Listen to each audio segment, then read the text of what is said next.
আসসালামু আলাইকুম রহমতুল্লাহি ওয়াবারাকাতুহ।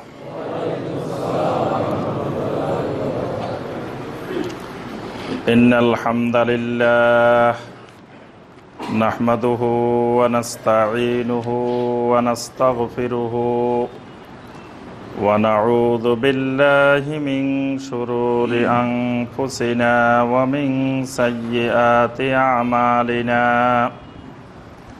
من يهده الله فلا مضل له ومن يضلل فلا هادي له وأشهد أن لا إله إلا الله وحده لا شريك له وأشهد أن محمدا عبده ورسوله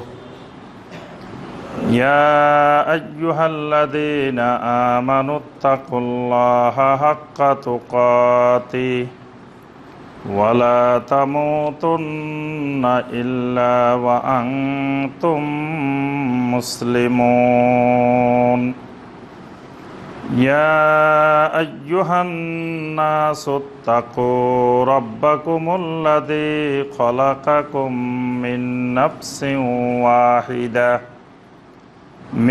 نفس واحدة وخلق منها زوجها وبث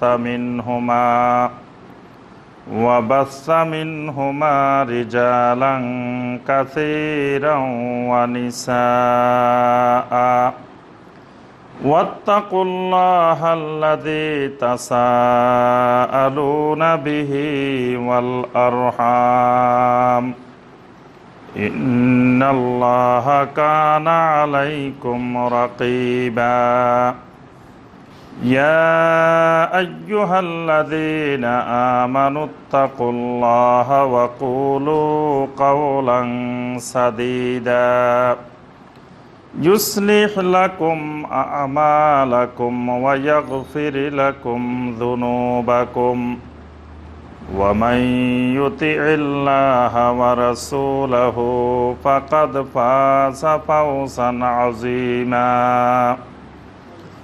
اللهم صل على محمد وعلى آل محمد كما صليت على إبراهيم وعلى آل إبراهيم إنك حميد مجيد اللهم بارك على محمد وعلى آل محمد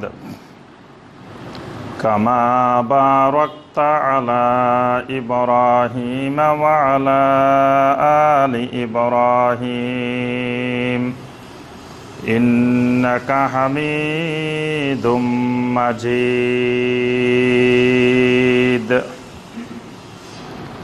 সম্মানিত ওলামায়ে কেরাম, দূরের এবং কাছের সম্মানিত দ্বীনী ভাই এবং বোনেরা, আল্লাহ রাব্বুল আলামিনের দরবারে কোটি কোটি শুকরিয়া যে মহান রাব্বুল আলামিন আমাদেরকে 1440 হিজরি সনের 13ই রবিউস সানি তারিখে সলাতুল জুমুয়া আদায় এবং খুতবাতুল জুমুয়া শোনার উদ্দেশ্যে আল্লাহ রাব্বুল আলামিনের পবিত্র ঘর মসজিদে উপস্থিত হওয়ার পরে কোরআনে কারীম এবং হাদিস নববী সাল্লাল্লাহু আলাইহি ওয়াসাল্লাম থেকে আল্লাহ রাব্বুল আলামিনের দ্বীন সম্পর্কে কিছু কথাবার্তা বলার এবং শোনার তৌফিক দিয়েছেন, সে মহান রাব্বুল আলামিনের শুকর আদায় করি। সকলে বলি আলহামদুলিল্লাহ। সম্মানিত মুসল্লিয়ানে কেরাম, যে বিষয়ের উপর আমাদের ধারাবাহিক খুতবা চলছিল সেই বিষয়টি ছিল আমাদের সমগ্র মুসলিম উম্মার সকলের নিকটে গ্রহণযোগ্য সম্মানিত 4 জন ইমাম, সম্মানিত 4 ইমামের সংক্ষিপ্ত জীবনী এবং কর্মের উপরে আমাদের ধারাবাহিক 6টি খুতবা ছয়টি খুতবার মধ্যে ইতিপূর্বে দুইটি খুতবা আমরা আলোচনা করেছি। আজকে এই বিষয়ের উপরে তৃতীয় খুতবা হবে ইনশাআল্লাহ। প্রথম খুতবাতে আমরা এই চারজন প্রসিদ্ধ সম্মানিত ইমামদের মধ্যে প্রথম যিনি ছিলেন ইমাম আবু হানিফা রহমতুল্লাহি আলাই, আমরা প্রথম তার জীবনী দিয়ে শুরু করেছি। আমরা গত দুটি খুতবায় তার জীবনীর উপরে আলোচনা করেছি। প্রথম খুতবায় ইমাম আবু হানিফা রহমতুল্লাহ আলাইহের ব্যক্তিগত জীবন, তার আখলাক, তার ছাত্র, তার শিক্ষক, তার জন্ম, তার মৃত্যু, তার লেখনী, এগুলোর উপর আমরা আলোচনা করেছি। দ্বিতীয় খুতবায় আমরা আলোচনা করেছি যে ইমাম আবু হানিফা রহমতুল্লাহ আলাইহের বিরুদ্ধে অনেকগুলো অভিযোগ, বিশেষ করে এলমে হাদিসের ক্ষেত্রে, আকিদার ক্ষেত্রে, ফিকহের ক্ষেত্রে, সেই অভিযোগগুলোর ব্যাপারে আমরা সংক্ষিপ্তভাবে গত খুতবায় আলোচনা করেছি।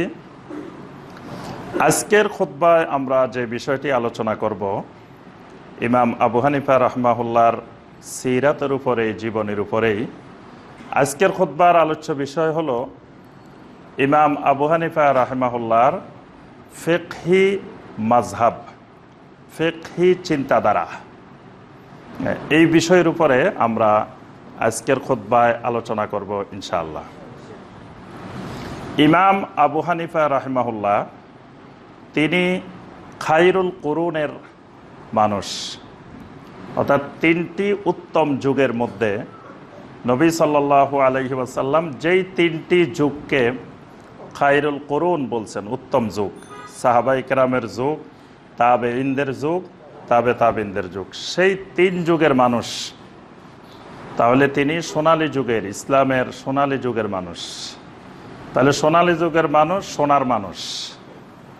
তিনি সমগ্র মুসলিম উম্মার নিকটে গ্রহণীয় এবং সমাদৃত।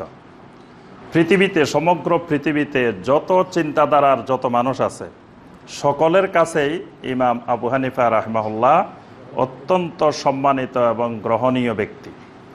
এমনকি শিয়াদের একটি তিন ভাগ, শিয়ারা মূলত তিন ভাগে বিভক্ত, তার মধ্যে একটা অংশ শিয়া জায়দিয়া। শিয়া জায়দিয়াদের কাছেও ইমাম আবু হানিফা রহমতুল্লাহ আলাইহি গ্রহণীয়। এমনকি আরেকটি বাতিল ফেরকা মুতাজিলা। মুতাজিলারা আকিদার দিক থেকে মুতাজিলা, কিন্তু ফিকহি দিক থেকে তারা হানাফি।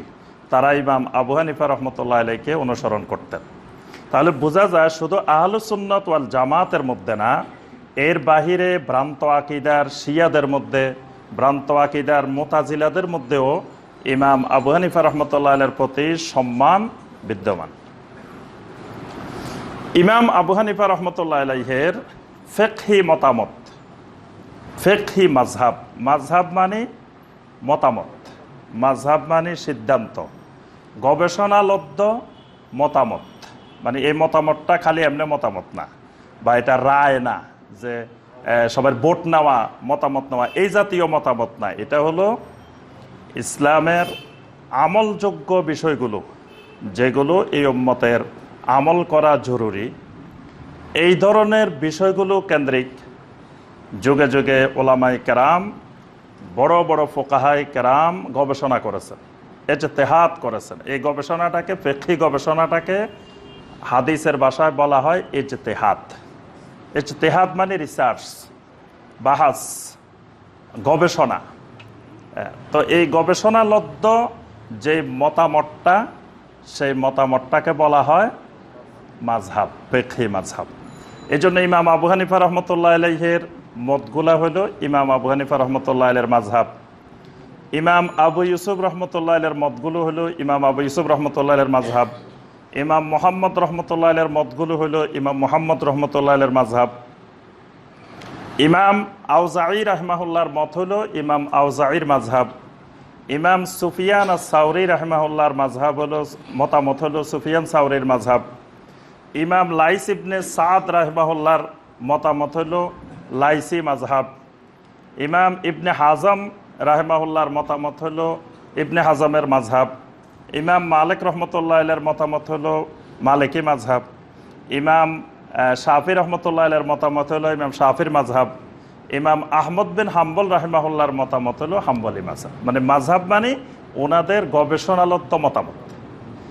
এটা সমগ্র মুসলিম উম্মার জন্য একটা সম্পদ, কারণ মুসলিম উম্মা যখন আমল করতে যাবে, যখন কোরআন এবং সুন্নাহ আমল করতে যাবে, পালন করতে যাবে, বাস্তবায়ন করতে যাবে, তখন এই কোরআন সুন্নাহর গবেষণালব্ধ বিষয়গুলো জানা জরুরি।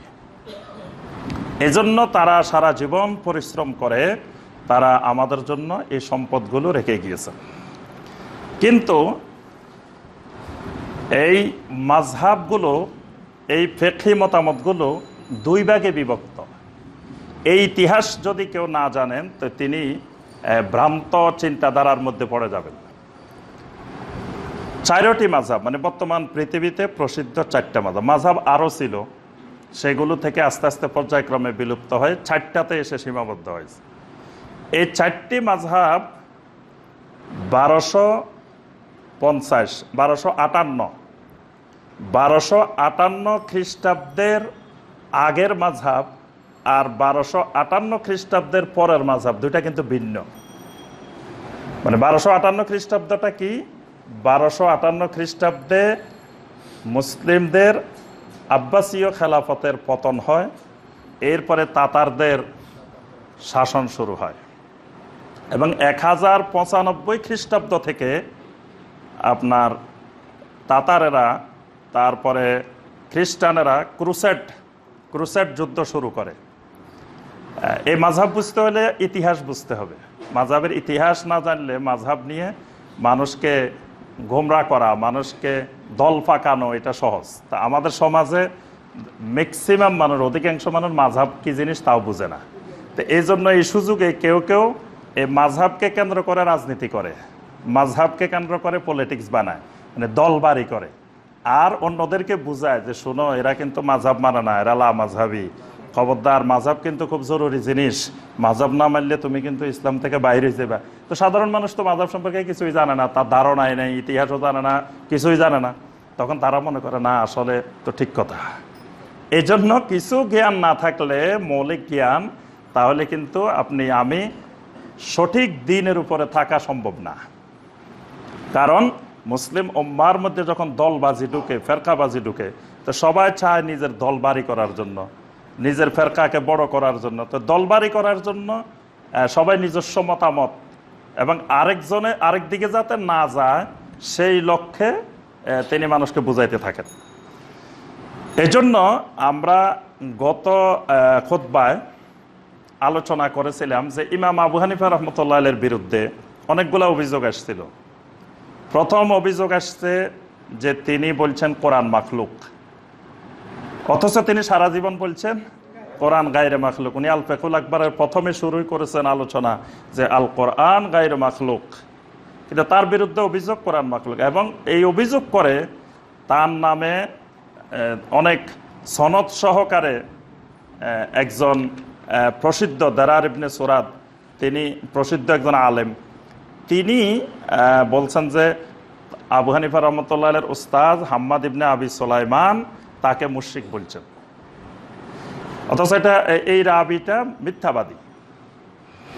তো এই যে আমরা গত খুতবায় যে বিষয়টা আলোচনা করেছিলাম, এটাকে আবার আজকে দেখলাম আমি, আমাদের একজন বড় ভাই আমেরিকা থাকেন, তো ওই বড় ভাই মাঝে মাঝে আমাদের নামে ভিডিও বাইর করেন।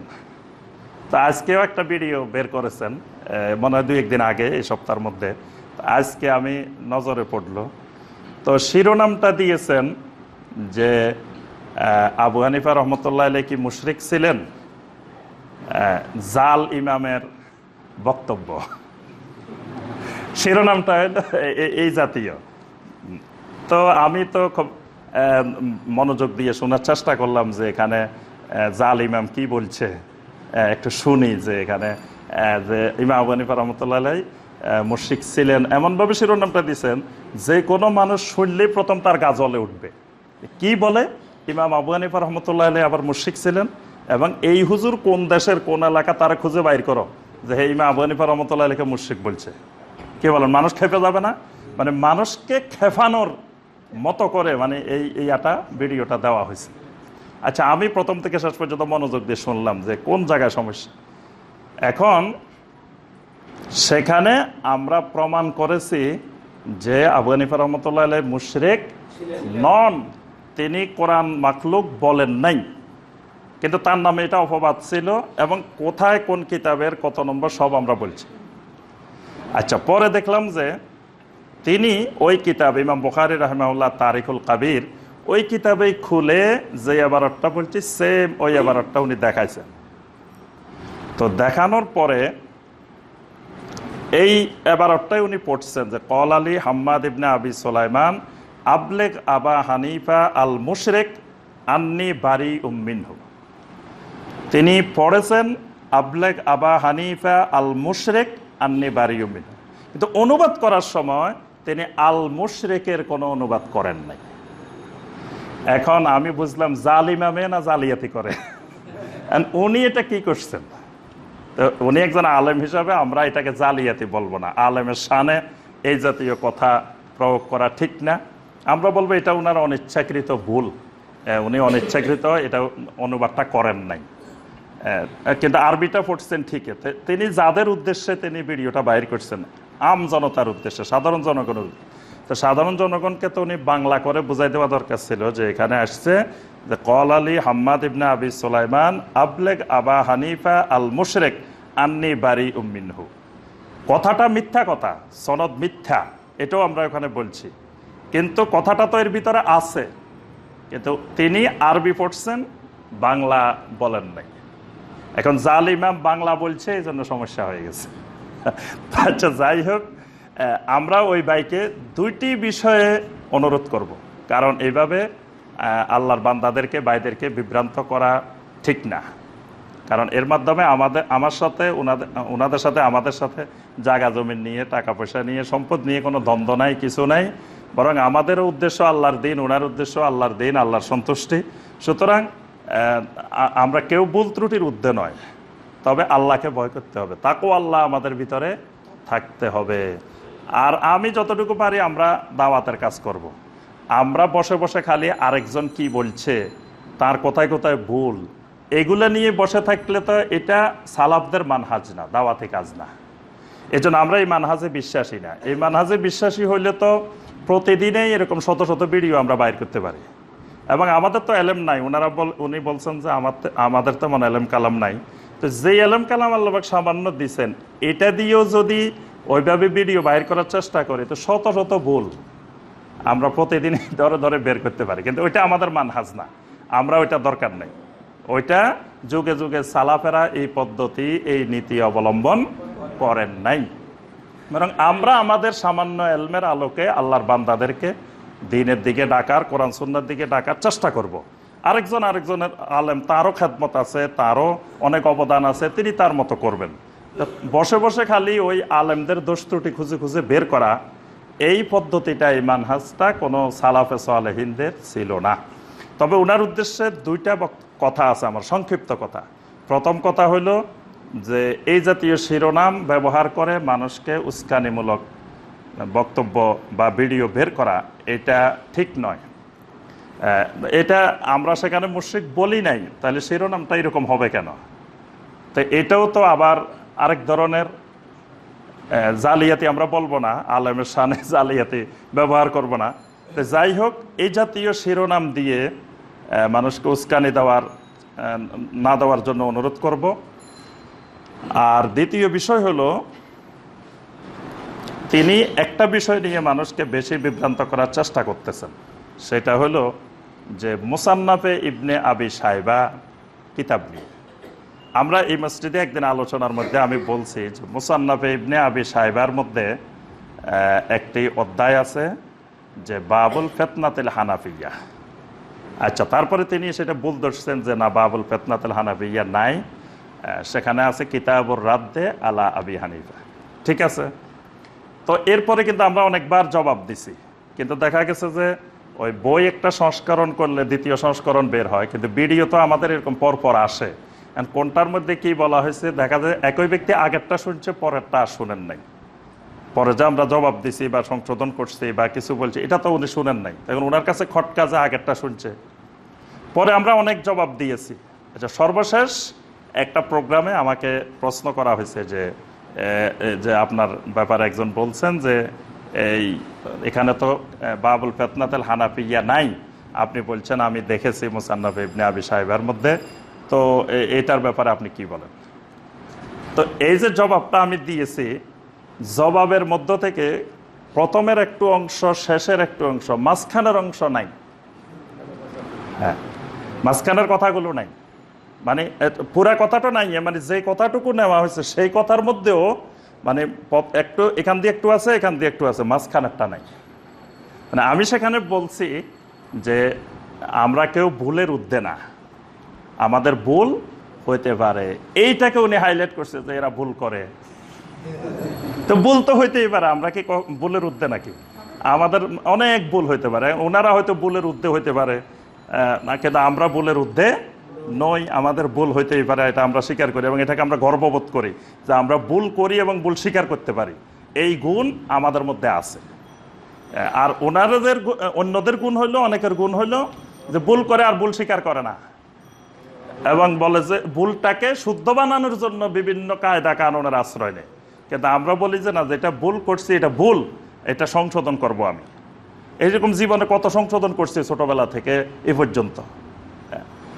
তো এই অংশটুকু নেওয়া হয়েছে। এরপরে আমি বলছি যে আসলে মুসান্নাফ ইবনে আবি শাইবার যে মূল কিতাব, সে মূল কিতাবে বাবুল ফিতনাতুল হানাফিয়া নাই, সেখানে আছে কিতাবুর রাদ্দে আলা আবি হানিফা। এই যে আমি বলছি মুসান্নাফ ইবনে আবি শাইবার মূল কিতাবে বাবুল ফিতনাতুল হানাফিয়া নাই, এই অংশটুকু কাটছে, যে উনি স্বীকার করছে যে এখানে বাবুল ফিতনাতুল হানাফিয়া নাই। কিন্তু আমি এরপরে যে বলছি ওইটা আর আসে নাই। এরপরে বলছি যে মূল কিতাবে আছে কিতাবুর রাদ্দে আলা আবি হানিফা, মানে আবু হানিফা রহমতুল্লাহ আলাইহি অনেকগুলো মাসআলা হাদিসের বিরুদ্ধে বলছেন, তিনি সেগুলো জবাব দিচ্ছেন। এই জন্য আবু হানিফা রহমতুল্লাহ আলাইহির নামের উপরে তিনি একটা বাব, কিতাব, একটা অধ্যায় তিনি রচনা করেছেন। সেখানে তিনি বলছেন আবু হানিফা রহমতুল্লাহ আলাইহির বিভিন্ন ফিকহি মাসালার জবাব হাদিস দিয়ে উনি জবাব দিয়েছেন, অনেকগুলো হাদিস তিনি নিয়ে আসছেন। তা আমি বলছি যে এই হাদিসের গ্রন্থটা, এই অধ্যায়টা যারা ব্যাখ্যা করেছেন, সে ব্যাখ্যাকারেরা এই কিতাবুর রাদ্দে আলা আবি হানিফাকে বাবুল ফিতনাতুল হানাফিয়া বলছেন। মানে কথাটাকে বুঝাইতে পারছি। যেমন আব্দুল কাদের জিলানী রাহিমাহুল্লাহ, আব্দুল কাদের জিলানী রাহিমাহুল্লাহ বলছেন যে এটাই হানাফিয়া, এটা একটা ফিতনা। এটা আমার বক্তব্য না, আবার এটাকে লাগাই দিবে আমার এই অংশটা দিয়ে, হানাফি মাযহাবকে ফিতনা বলছে। এটা আমি বলি নাই, আমরা গত আলোচনায় আমরা রেফারেন্স সহ বলছি। আব্দুল কাদের জিলানী রাহিমাহুল্লাহ বলছেন এটা। তারপরে বলছেন ইমাম আহমদ বিন হাম্বলের ছেলে আব্দুল্লাহ বিন আহমদ বিন হাম্বল, তারপরে বলছেন খতিবে বাগদাদি রাহিমাহুল্লাহ, তারপরে বলছেন ইমাম গাজ্জালি রাহিমাহুল্লাহ। এটা ওনাদের বক্তব্য, ওনারা বলছেন এটা ফিতনাতুল হানাফিয়া, এটা আমি বলি নাই। কিন্তু মূল কিতাবের শিরোনাম হলো কিতাবুর রাদ্দে আলা আবি হানিফা। এখন ওই যে আমি বলছি মূল কিতাবে বাবুল ফিতনাতুল হানাফিয়া নাই, তো উনি ভুল করছে, দেখছে বলছে, উনি ভুল স্বীকার করছে, তাহলে ওনাদের সব ভুল। এটা দিয়ে মানুষকে মানে বিভ্রান্ত করার চেষ্টা করা হচ্ছে। আমাকে ওই দিন একজন ভাই বলছে যে আপনি বলছেন দেখছেন, আবার বলছেন যে না নাই। আমি বললাম যে এটা তো ওই পুরা অংশটা নেন নাই, মাঝখানের অংশ বাদ দিয়ে শেষের একটু অংশ, প্রথম একটু অংশ। আচ্ছা, যাই হোক, তো আমরা সবাইকে অনুরোধ করব যে এটা এই জাতীয় যে উনি কি বললো, আমি কি বললাম, আমারটা এটা সালাফদের মানহাজ না, এই জাতীয় মানহাজে আমরা বিশ্বাসী না। এজন্য আলহামদুলিল্লাহ আপনি আপনার মতো দিনের কাজ করেন, আমরা যতটুকু পারি, আল্লাহ পাক আমাদেরকে যতটুকু দিচ্ছেন, আমরা আমাদের মতো আলহামদুলিল্লাহ দিনের কাজ করব। সাধারণ মানুষ বুঝে শুনে যেটাকে হক মনে করবেন, আল্লাহ যাদেরকে যেটা বোঝার ক্ষমতা দিয়েছেন সেই অনুযায়ী আমল করবেন। আল্লাহ সুবহানাহু ওয়া তাআলা আমাদেরকে সহিহ কোরআন এবং সুন্নাহকে বোঝার তৌফিক দান করুন। যে আমরা আজকের মূল বিষয়, যেটা সময় কম, একেবারে সংক্ষেপে আলোচনা করতে হবে। আমরা বলছি যে ইমাম আবু হানিফা রহমতুল্লাহ আলাইহির ফিকহি মাযহাব। ইমাম আবু হানিফা রহমতুল্লাহ আলাইহি তার মাযহাব ছিল সহিহ হাদিস নির্ভর হানাফি মাযহাব। মানে ইমাম আবু হানিফা রহমতুল্লাহ আলাইহির মাযহাবটা হইল সহিহ হাদিস নির্ভর মাযহাব। ইমাম আবু হানিফা রহমতুল্লাহ সব সময় সর্বোচ্চ প্রচেষ্টা চালাইতেন সহি হাদিসটাকে বের করার জন্য। ফিকহি মাসালার ক্ষেত্রে তিনি প্রথম কিতাবুল্লাহ খুঁজতেন, আল্লাহর কিতাবে দেখতেন, আল্লাহর কিতাবে না পাইলে নবী সাল্লাল্লাহু আলাইহি ওয়াসাল্লামের হাদিসে খুঁজতেন, এবং হাদিসের ক্ষেত্রে তিনি সর্বোচ্চ সহি হাদিসটা গ্রহণ করার চেষ্টা করতেন। এরপরে তিনি সহি হাদিস না পেলে সাহাবাই কেরামের কাউল, সাহাবাই কেরাম কি বলছেন তাদের বক্তব্য খুঁজতেন। এরপরে না পাওয়া গেলে তখন তিনি দঈফ হাদিসকে প্রাধান্য দিতেন। সহি হাদিসও নাই, সাহাবাই কেরামের কাউলও নাই, তখন তিনি দঈফ হাদিসকে গ্রহণ করতেন। আর দঈফ হাদিসও পাওয়া যাচ্ছে না, তখন ইমাম আবু হানিফা রহমতুল্লাহ আলাইহি কিয়াস করতেন। এটা ছিল ইমাম আবু হানিফা রহমতুল্লাহ আলাইহির ফিকহি বিষয়ের মাযহাবের মূলনীতি। এজন্য উনি ওনার জীবদ্দশায় যেই মতামতগুলো দিয়েছেন, যেই মাযহাবগুলো, যেই মাসালাগুলো দিয়েছেন, সব কিতাবুল্লাহ, নবী সাল্লাল্লাহু আলাইহি ওয়াসাল্লামের সহি হাদিস, সাহাবায়ে কেরামের কাউল, দঈফ হাদিস, তারপরে কিয়াস। এখন পরবর্তী ইমামেরা ইজতিহাদ করতে গিয়ে ইমাম আবু ইউসুফ রহমতুল্লাহ আলাইহি, ইমাম মুহাম্মদ রহমতুল্লাহ আলাইহি, তারা দেখছেন যে উনি অনেকগুলো বিষয়ে যেগুলো মতামত দিয়েছেন দঈফ হাদিসের আলোকে অথবা কিয়াসের আলোকে, সেই ব্যাপারে সহি হাদিস পাওয়া গেছে, সেটা ইমাম আবু হানিফা রহমতুল্লাহ আলাইহি পান নাই। তখন তারা, কারণ ইমাম আবু হানিফা রহমতুল্লাহ বারবার বলে গেছেন যে আমার পক্ষে যতটুকু সম্ভব ততটুকু সহি হাদিস দিয়ে আমি মাসালা বের করছি, এরপরে যদি কোনো সহি হাদিস আসে তাহলে আমার কিয়াস বাদ দিয়ে দিবা, দঈফ হাদিস বাদ দিয়ে দিবা, বাদ দিয়ে সহি হাদিসের অনুসরণ করবা। এটাই আমার হানাফি মাযহাব। এইটা কিন্তু 1258 খ্রিস্টাব্দ পর্যন্ত এই হানাফি মাযহাব ছিল পৃথিবীতে। 1258 পরে এসে তাতারদের আক্রমণের পরে যখন খেলাফত নষ্ট হয়ে গেল, তুর্কিরা আসলো, তখন ইসলামী জ্ঞান বিজ্ঞানে গবেষণায় স্থবিরতা নেমে আসে। এই যুগটাকে বলা হয় আসরুল জুমুদ। এটা 1258 থেকে 1798 পর্যন্ত 500 বছরের উপরে এই স্থবিরতার যুগ ছিল। মুসলিম উম্মার কোরআন গবেষণা, হাদিস গবেষণা, ফেক গবেষণা, আরবি সাহিত্য গবেষণা সব স্থবির হয়েছিল। কোনো জ্ঞান বিজ্ঞানের তেমন গবেষণা হয় নাই। এটা স্থবিরতার যুগ। এই যুগে এসে ফেকি আর গবেষণা নাই, গবেষণা বন্ধ হয়ে গেছে। বন্ধ হইতে হইতে এক সময় এসে ইমাম আবু হানিফা রাহমাতুল্লাহির কথা ছিল দলিলবিহীন কোনো ইমামের তাকলিদ করা যাবে না। মানে ইমাম কি বলছেন এটা দলিল না জানলে তুমি ওই ইমামের বক্তব্য নেওয়া যাবে না। এটা এই 1258 পর্যন্ত সকল ইমামেরা এইভাবে ফলো করছেন, এইভাবে আমল করছেন। 1258 পরে এসে এই স্থবিরতার যুগে এসে এবার ওলামায়ে কেরাম বলা শুরু করলেন যে না, তাকলিদ করলে দলিল লাগবে না, দলিলবিহীন তাকলিদ। এমনকি এক সময় এসে এমন অন্ধকার যুগ নেমে আসছে যে দলিল ছাওয়াই হারাম।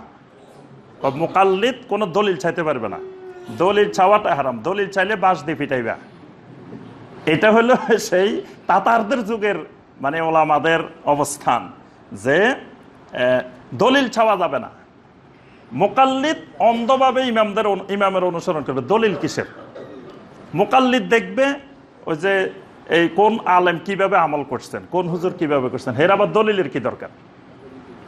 এইটা এসে এই অন্ধকার যুগে, স্থবিরতার যুগে এই অন্ধকারচ্ছন্ন অবস্থা নেমে আসে যে দলিল দরকার নাই, দলিল ছাওয়াই হারাম, এরকম ফতোয়া দিছে অনেক আলেম ওই যুগে এসে।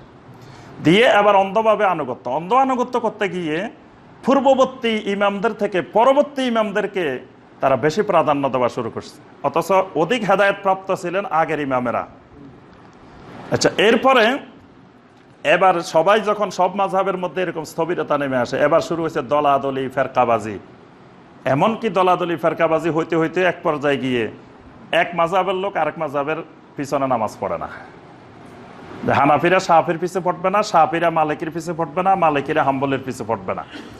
আল্লাহর ঘরে পর্যন্ত 4টা মুসল্লা বিছাই 4 বার জামাত করত।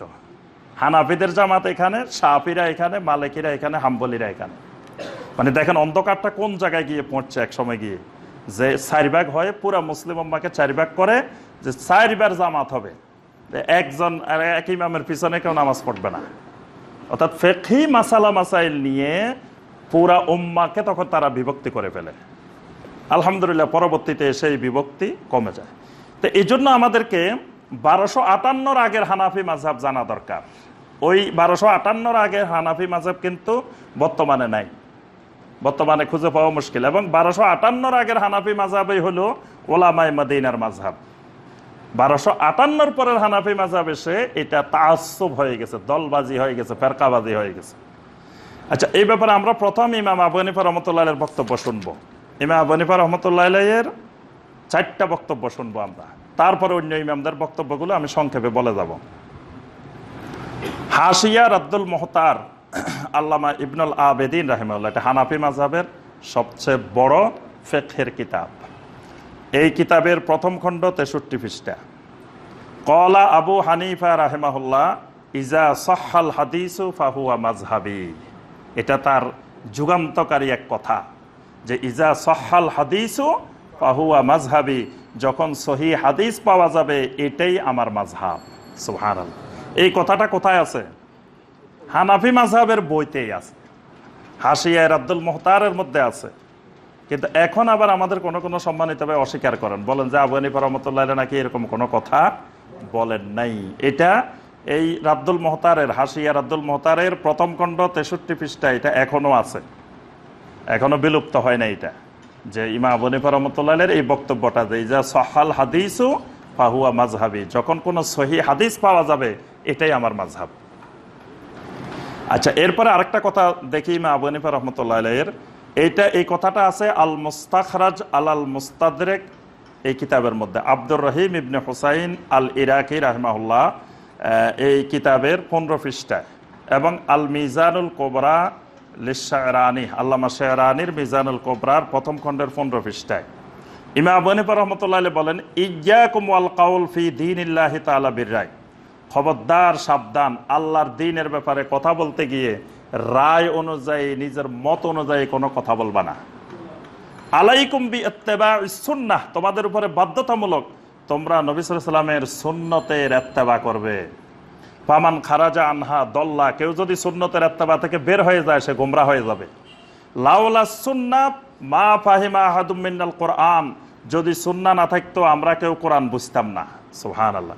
লাম তাজালুন নাস ফি সালাহিন মা দামা ফিহিম মাইয়াতুল হাদিস, যতদিন পর্যন্ত উম্মতের ভিতরে যারা হাদিস অনুসন্ধান করে, হাদিস চায়, এরকম লোক থাকবে ততদিন এই উম্মত কল্যাণের উপরে থাকবে। সুবহানাল্লাহ।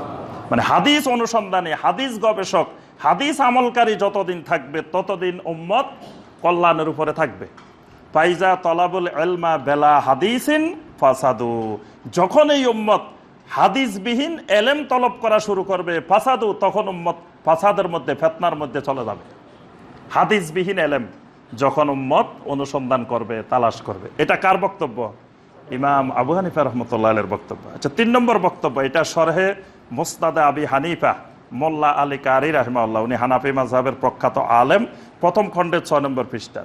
এখানে আসছে যে আবু হানিফা রাহমাতুল্লাহ আলাইহির এই বক্তব্যটা কাযিবা ওয়াল্লাহি ওয়াফতারা আলাইনা মান ইয়াকুল, আবু হানিফা রাহমাতুল্লাহ আলাইহি বলেন আল্লাহর কসম, ওই লোক মিথ্যাবাদী, ওই লোক মিথ্যা বলছে যে আমাদের ব্যাপারে বলে ইন্নানা নুকাদ্দিমুল কিয়াস আলান নাস, যে আমরা কোরআন হাদিসের উপরে কিয়াসকে প্রাধান্য দিই। ওয়াহাল ইয়াতাজু বাদান নাস ইলা কিয়াস, যেখানে নস আছে সেখানে কিয়াসের কি দরকার? মানে কোরআন এবং সহিহ হাদিস আছে, সেখানে কিয়াসের কি দরকার? আন্নানা নানজুরু ফি দালিলিল মাসআলা মিনাল কিতাবে ওয়াস সুন্নাতে আও আকদিয়াতিস সাহাবা। আবু হানিফা রাহমাতুল্লাহ আলাইহি বলেন আমরা কোনো মাসালার দলিল নিতে গেলে প্রথম খুঁজি মিনাল কিতাব, আল্লাহর কিতাবে, ওয়াস সুন্নাহ, তারপরে নবী সাল্লাল্লাহু আলাইহি ওয়াসাল্লামের সুন্নাহ, আও আকদিয়াতিস সাহাবা, অথবা সাহাবায়ে কেরামের আসার, সাহাবায়ে কেরামের বক্তব্য দেখি। ফা ইল্লাম নাজাদ দালিলান, যখন আমরা এইগুলার মধ্যে কোনোটার মধ্যে দলিল পাই না, কিসনা হিনাইজিন, তখন আমরা কিয়াস করার চেষ্টা করি। মাসকুতান আনহু আলা মানতুকিন বিহি, মানে এইরকম একই জাতীয় জিনিস যে বিষয়ের উপরে আমরা সহিহ হাদিস পাই, ওই বিষয়ের উপরে এটাকে কিয়াস করি। যখন আমরা আর পাই না, অনুপায় হয়ে যায় তখন। আচ্ছা, এই 3টা ইমাম আবু হানিফা রাহমাতুল্লাহর বক্তব্য। আরেকটা বক্তব্য দেখেন, এটা হুজ্জাতুল্লাহিল বালেগা, শাহ ওলিউল্লাহ মুহাদ্দিসে দেহলভী রাহমাতুল্লাহ আলাইহির প্রথম খণ্ডের 331 পৃষ্ঠা। এখানে তিনি লিখছেন, আবু হানিফা রাহমাতুল্লাহ আলাইহি বলেন লা ইয়ামবাগি লিমান লাম ইয়ারিফ দালিলি আন ইফতিয়া বিকালামি, ইমাম আবু হানিফা রাহমাতুল্লাহ আলাইহি বলেন কোনো ব্যক্তির জন্য এটা জায়েজ নয়, উচিত নয় আই ইফতিয়া বিকালামি, আমার কথা দিয়ে ফতোয়া দিবে, লিমান লাম ইয়ারিফ দালিলি, যতক্ষণ পর্যন্ত না তিনি আমার দলিল জানতে না পারবেন। মানে আমি কোথা থেকে এই কথাটা ফতোয়া দিছি, কোন আয়াত দিয়ে, কোন হাদিস দিয়ে, এই দলিল যতক্ষণ জানবে না ততক্ষণ আমার কথা দিয়ে ফতোয়া দেওয়া যাবে না। অর্থাৎ আমার কথা দিয়ে কেউ ফতোয়া দিতে হলে দলিল জানতে হবে আগে থেকে। এই জন্যই ইমাম আবু হানিফা রাহমাতুল্লাহের অনুসারী যারা ছিলেন তারা আবু হানিফা রাহমাতুল্লাহের অনেক মাসালার সাথে তাদের দ্বিমত ছিল, কারণ তারা যখনই সহিহ হাদিস পেয়েছেন যেই যুগে, তখনই তারা সেটা আমল শুরু করেছেন। এই আমলটাই হানাফি মাযহাব। মানে কেউ যদি হানাফি মাযহাবের বিপরীতে, মানে হানাফি মাযহাবের একটা আমল আছে, এই আমলের বিপরীতে একটা সহিহ হাদিস পাইছে, তখন ওই সহিহ হাদিসের আমলটা শুরু করছে, ওইটাই হানাফি মাযহাব। এটা সে হানাফি মাযহাবের বাহিরে যায় নাই, সে তাকলিদের বাহিরে যায় নাই। এই 1258 খ্রিস্টাব্দ পর্যন্ত কোটি কোটি মুসলিম উম্মাহ এইভাবে হানাফি মাযহাব অনুসরণ করছে। তারা ওইভাবে ঘোড়া মোকাল্লিদ হয় নাই যে দলিল খোঁজা যাবে না, সহিহ হাদিস খোঁজা যাবে না, যা বলছে তাই মানতে হবে, এইভাবে কোনো ব্যক্তির এইরকম তাকলিদ ওই যুগে কোনো ব্যক্তি, সাধারণ কোনো মুসলমান ওইরকম তাকলিদ করেন নাই। আচ্ছা, এবার আমরা হানাফি মাযহাবের কয়েকজন বড় বড় আলেমদের বক্তব্য শুনব। মেরকাতুল মাফাতিহ মোল্লা আলী কারি রাহিমাহুল্লাহ বলেন, ওয়াসাম্মুল হানাফিয়া আসহাবার রায়, যে হানাফিদেরকে আসহাবুর রায় হিসাবে কেউ কেউ নামকরণ করে, যে হানাফিরা কোরআন হাদিসের দলিল দেনা রায় অনুযায়ী, মানে নিজেদের মত দিয়ে আমল করে। এটা হলো আলা জন্নিন আন্নাহুম মা ইয়ামালুনা বিল হাদিস, তারা ধারণা করে যে হানাফিরা হাদিসের উপরে আমল করে না। বাল ওয়ালা ইয়ালামুনা রাওয়ায়া ওয়া তাহদিস লা ফিল কাদিম ওয়ালা ফিল হাদিস, এমনকি তারা এটাও মনে করে যে হানাফিরা অতীতেও হাদিস জানতো না, বর্তমানেও হাদিস জানে না। মা আন্না মাযহাবাহুমুল কাবি তাকদিমুল হাদিস দাঈফ আলাল কিয়াস।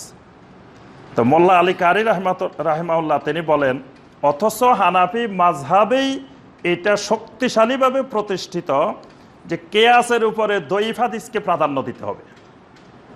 মানে সহিহ হাদিস তো আমরা মানি, যখন একটা বিষয় দঈফ হাদিস পাওয়া যাচ্ছে, দুর্বল হাদিস পাওয়া যাচ্ছে, তখনও হাদিস বাদ দিয়ে কিয়াস করা যাবে না।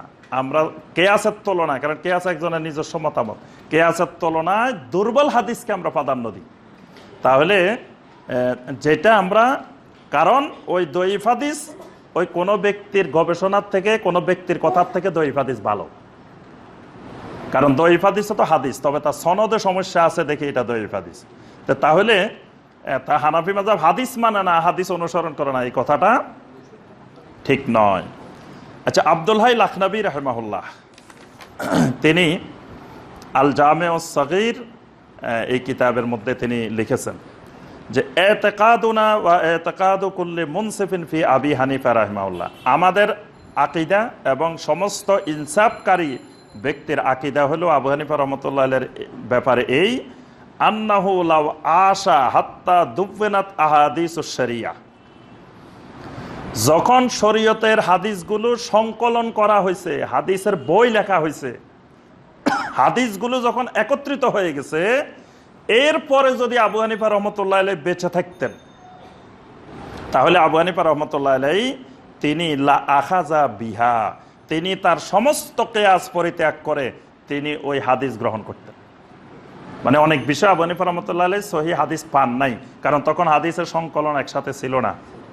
তো তিনি বলতেছেন আব্দুল্লাহ লাখনবী রাহিমাহুল্লাহ, যে যদি একসাথে পাওয়া যেত এরকম হাদিসের কিতাব, তাই আবু হানিফা রাহমাতুল্লাহ আলাইহির অনেক কিয়াস বাদ দিয়ে তিনি সহিহ হাদিসে চলে আসতেন।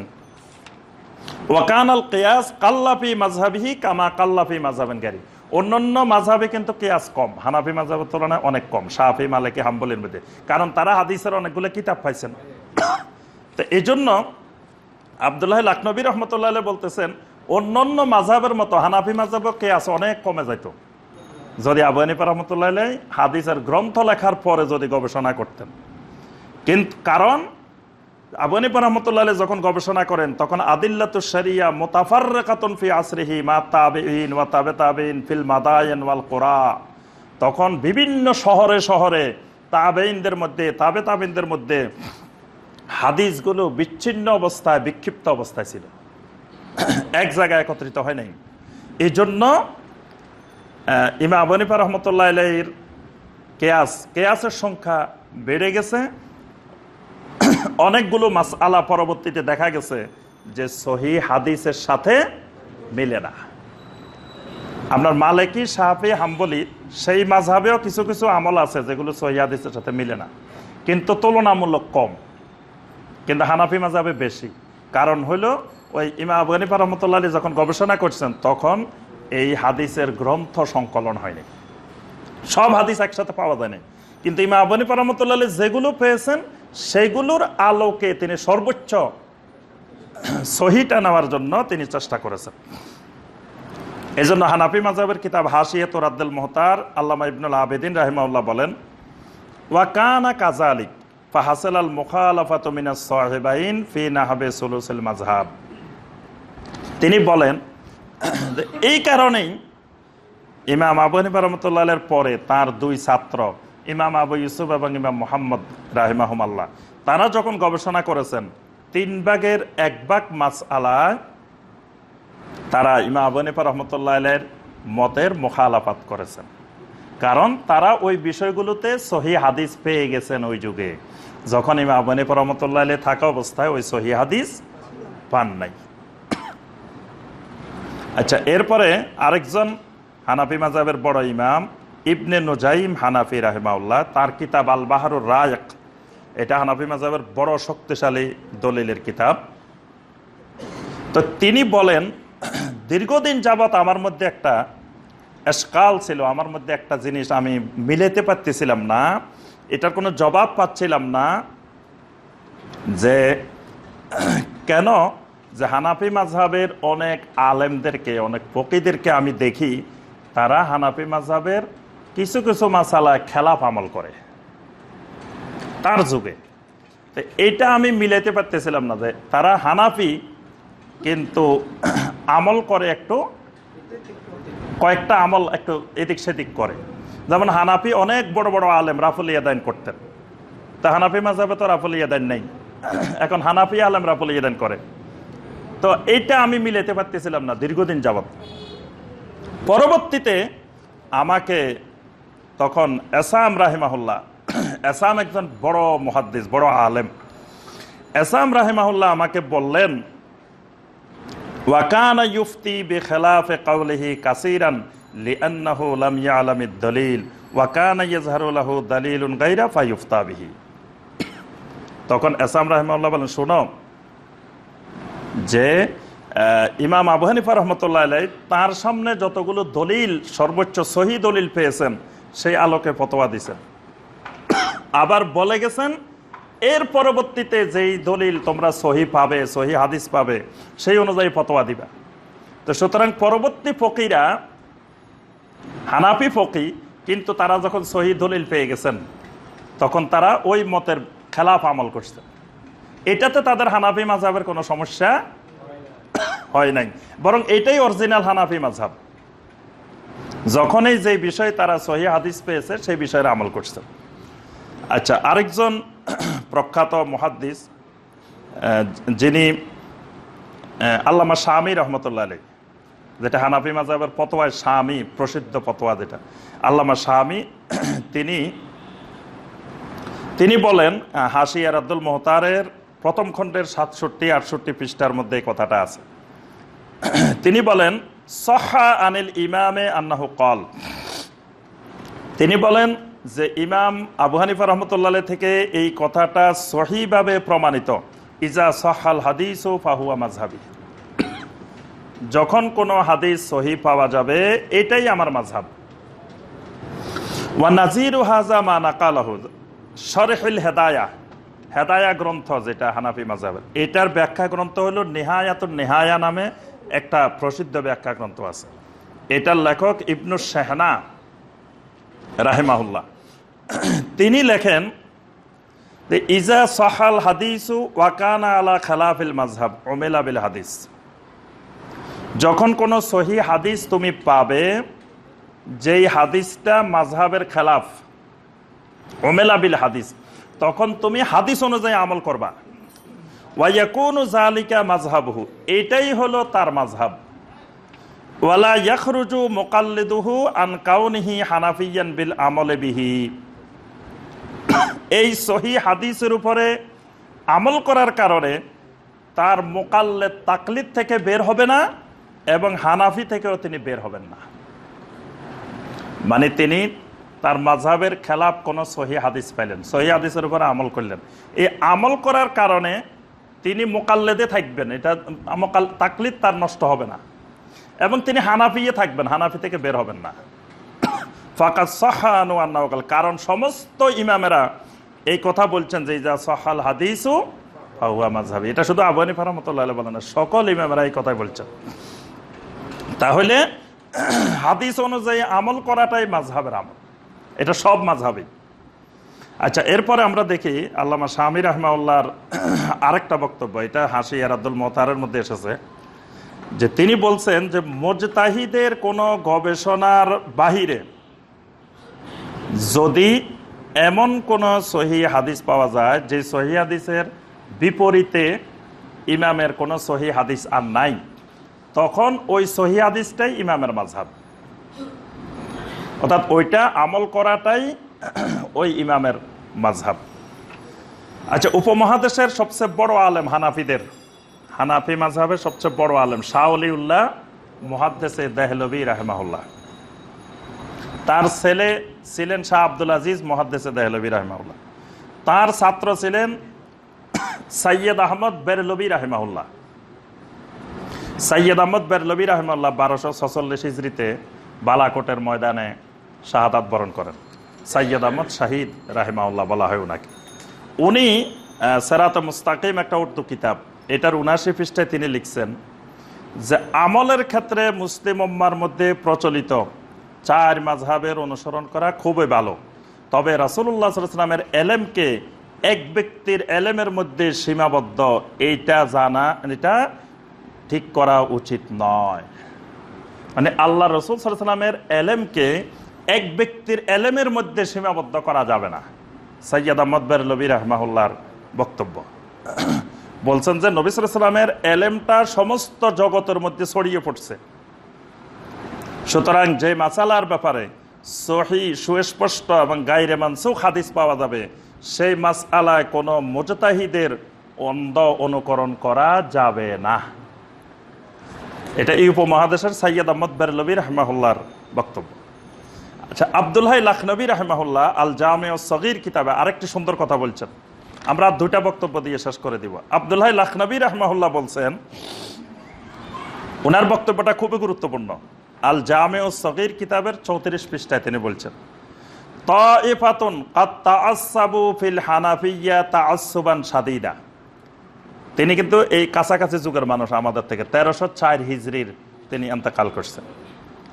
তিনি বলতেছেন যে একদল মানুষকে আমরা দেখি কাদ তাআসসাবু ফিল হানাফিয়্যা তাআসসুবান শাদীদা, যে হানাফি মাযহাব নিয়ে কঠিনভাবে দলবাজি করে, যে হানাফি মাযহাব নিয়ে তাআসসুব করে কঠিনভাবে, মানে কঠিন হানাফি দাবি করে, তাআসসুব করে। ওয়ালতাজামু বিমা ফিল ফাতওয়া ইলতিজামান শাদীদা ওয়াইন ওয়াজাদু হাদিসান সহিহান, সহিহ হাদিস পাওয়ার পরেও তারা হানাফি মাযহাবের ফতোয়াকে ধরে রাখার জন্য খুব কঠোর হয়ে যায়। আও আসারান সরিহান আলা খেলাফিহি, অথবা হানাফি মাযহাবের মাসালার খেলাফ কোনো সাহাবীর আসার পায় স্পষ্ট, তারপরেও তারা ঘোড়ামি করে ওই মাসআলাকে ধরে রাখে। মানে তাদের কিতাবে যে মাসালা আছে এই মাসালার বাহিরে তারা কোনো অবস্থায় যাবে না, এরকম তাআসসুব করে, দলবাজি করে কিছু হানাফিকে আমরা দেখি। আর তারা ধারণা করে, তারা বলে যে লাউ কানা হাযাল হাদিস সহিহান লা আখাযা বিহি সাহিবুল মাযহাব ওয়া লাম ইয়াহকুম বিখিলাফি। তাদের বড় যুক্তি হলো, আরে মিয়া, ইমাম বুখারী, ইমাম মুসলিম, ইমাম তিরমিজি এদের ওস্তাদের ওস্তাদ আবু হানিফা রাহমাতুল্লাহ আলাইহি, উনি তো আরো আগের মানুষ। কয় ইমাম আহমদ, এই বুখারীর ওস্তাদ ইমাম আহমদ বিন হাম্বল, হাম্বল বিনের ওস্তাদ আরো উপরে, তা আবু হানিফা রাহমাতুল্লাহ আলাইহি তো অনেক আগের। তাহলে এই হাদিস যদি সহিহ হইতো তো তিনি এটা পাইলেন না কেন? তিনি এই অনুযায়ী মাসালা দিলেন না কেন? তিনি এটা এই হাদিস সহি হইলে আবু হানিফা রহমতুল্লাহ আলাইহি বা শাফি রহমতুল্লাহ আলাইহি এটার খেলাফ মাসালা দিতেন না। সুতরাং হাদিস বাদ আমার ইমামের কথা ঠিক থাকবে, কারণ এটা তো হাদিস এটা যদি সহি হইতো তো আমার ইমাম এটা ফতোয়া দিত। আমার ইমাম হাদিস এটা অনুযায়ী ফতোয়া দেয় নাই, মানে হাদিসে ভুল আছে, আমার ইমামে ভুল নেই। এটা আমার কথা না, এটা বলতেছেন আব্দুল হাই লাখনবী রাহিমাহুল্লাহ।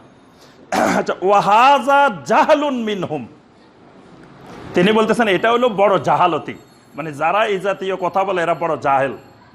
আব্দুল হাই লাখনবী রাহিমাহুল্লাহ বলতেছেন, কারণ বিমা রাওয়াতুস সাকাত আন আবি হানিফা রাহিমাহুল্লাহ মিন তাকদীমিল হাদিস ওয়াল আসার আলা আকওয়ালিহি শরীফা, কারণ আবু হানিফা রাহমাতুল্লাহ আলাইহি থেকে অসংখ্য নির্ভরযোগ্য সূত্রে বর্ণনা রয়েছে যে ইমাম আবু হানিফা রাহমাতুল্লাহ আলাইহি বারবার বলছেন আমার কথা থেকে অবশ্যই নবী সাল্লাল্লাহু আলাইহি সাল্লামের হাদিস এবং সাহাবায়ে কেরামের আসারকে তোমরা অগ্রাধিকার দিবে। কারণ তাদের কথার সামনে, নবী সাল্লাল্লাহু আলাইহি ওয়াসাল্লামের হাদিসের সামনে, নবী সাল্লাল্লাহু আলাইহি সাল্লামের হাদিসের সামনে, সাহাবায়ে কেরামের আসারের সামনে আমি আবু হানিফার কথার কোনো গুরুত্ব নেই। যখনই কোনো খেলাফ পাইবা তখন ওইটাকে মজবুত করে ধরবা, আমার কথা ছেড়ে দিবা। বা তারাকা মা খালাফাল হাদিসুস সহিহ রায়ুন সাদীদুন ওয়া হুয়া আইনু তাকলিদুল ইমাম লা তারকুত তাকলিদ।